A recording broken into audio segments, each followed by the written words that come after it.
Okay, good day guys, no? Mayroon na naman tayong service dito na Whirlpool automatic washing machine. So ito ngayon guys, testing namin. Ang problema nito guys, ano siya? Minsan pag i-on mo, umiilaw lahat yung ilaw. Minsan naman gagana siya, kaso ang problema, wala ka lang mapindot na program, no? So wala ka na rin, pag pinipindot mo yung program niya, hindi mo na siya mapindot, no? Hindi mo na rin ma-shortcut yung spin. So, gumagana siya sa wash, pero pagdating sa shortcut mo sa spin, hindi siya nag-shortcut, tapos naglalabas siya ng error. So, tingnan natin lumabas yung error nito. Ayan. So, ito ay Whirlpool, no? Automatic washing machine. Ayan, no?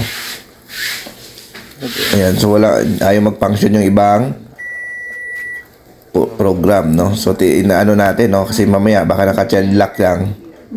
Ngayon, gagawin natin. Tingnan natin. Ayan, i-wash natin siya, oh. Tingnan natin guys. Ayan, no? Hindi na ipindot, no? Ayan.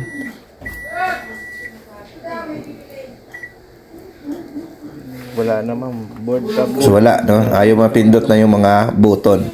Ayan. Wala siyang function. So wala siya. Ayan. So, ayan. Kinakapan natin. Subukan natin. Baka magawan pa ng paraan, no? So wala rin. Ito. Wala rin, no? Ayaw, no? Ayaw, wala. Walang function, guys. So, wala talaga siya. Ayan. So, ayan, guys. Easy, no? Lumabas yung easy error kapag i-start mo siya.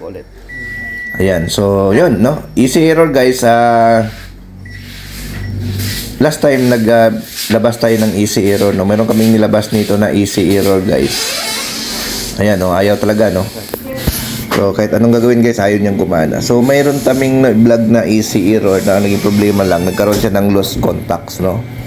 Pero dito guys, sa pagkakataon na ito, pag ganito na easy siya, tapos ayaw na mapindot yung mga ibang socket, ibig sabihin guys, kailangan na natin magpalit ng board.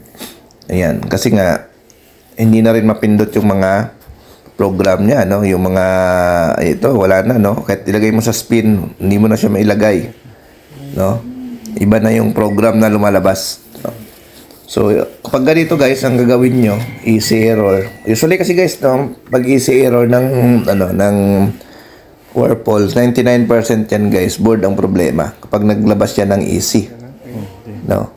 Kaya ang gagawin nyo gan, palit board na kayo, no, pag easy. So ito guys, ang gagawin namin, papalitan namin to ng control panel, no, kasi nga ayaw talaga kahit anong kapa natin, ayaw gumana, no, kasi minsan guys nasa program lang, no, pero minsan talaga palit board na kasi tinatamaan na yung program, no. Ayan. So yung mga ganitong board, marami naman ito guys, no, madali itong palitan kasi marami namang nabibili nito. No, available din nito guys sa amin, yung board nito, no. So ayan guys, easy talaga siya, no. So wala nang ibang paraan dito para ma-repair natin to or maayos yung washing machine nito kundi palitan yung board nito, no. So nandito kami ngayon guys sa Phase 1C San Lorenzo, Santa Rosa, Laguna. So nandito tayo nag-service ngayon ng washing machine na ito, no. So ayan. So, kahit anong kapa natin guys, no? Ayaw talaga, oh. Ayan. Kasi minsan guys, naka-child lock. Pag naka-child lock, hindi siya mapindot, no? Pero ito guys, iba yung ano nito. Naglalabas na rin siya guys ng easy error. Ayan. So, gagawin namin guys, palit tayo ng board para magawa ito. So, meron naman kaming dalang board dito guys. Ang gagawin natin, palitan na lang. So, yan guys. Ito yung luma guys, no? So, pinalitan na natin, no? Ayan na, nakasalpak na yung bago. Ayan. So, yun, no? So, working na siya guys, no? Ayan, nagkarga na siya ng tubig. Ayan. So, yun. Tandaan nyo guys, pag nag-easy error yung washing machine nyo, palitan nyo na ng board, no? Kasi nga, pagka na-repair yan, paulit-ulit lang yan, pabalik-balik lang yan.